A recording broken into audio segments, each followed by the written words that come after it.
তেওঁলোকে দেখুৱাইছে ইয়াত কিমানখিনি মাটি আছে জুবিন ক্ষেত্ৰৰ আশে-পাশে আৰু কাৰণ আমাৰ যিটো আমাৰ নিজৰ ইচ্ছা জুবিন ক্ষেত্ৰৰ অকল মানে এখন সমাধি ক্ষেত্ৰ আমি কৰিব খোজা নাই জুবিন ক্ষেত্ৰ এটা এক্সপিৰিয়েন্স চেণ্টাৰ হওক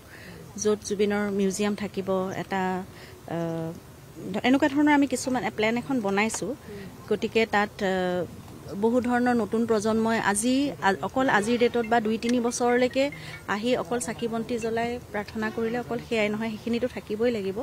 তাৰোপৰি নিজক কানেক্ট কৰিব পৰাকৈ বা জুবিন গাৰ্গৰ গোটেই সত্তাটো য'ত উপস্থিত থাকিব প্ৰাকৃতিক উপাদানসমূহেৰে সৈতে টেকনলজিকেলি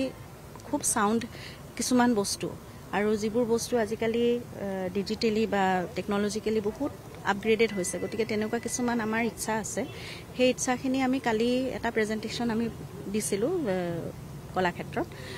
যিখন আমাৰ মিটিং হৈছিলে তাত গতিকে আজি সেই মৰ্মে আমি মাটিখিনি কাষৰ কিমানখিনি আছে স্থানীয় ৰাইজৰ উপস্থিতিত আমি সেইখিনি চাইছোঁ গতিকে তেওঁলোকে দেখুৱাইছে এতিয়া চাওঁচোন আৰু চৰকাৰী ধৰণে কিমানখিনি আছে তেওঁলোকৰ কাগজ পত্ৰ বা প্ৰশাসনে কিমানখিনি কৰিব পাৰে আমি অলপ পৰিসৰটো ডাঙৰ হ'লে ভাল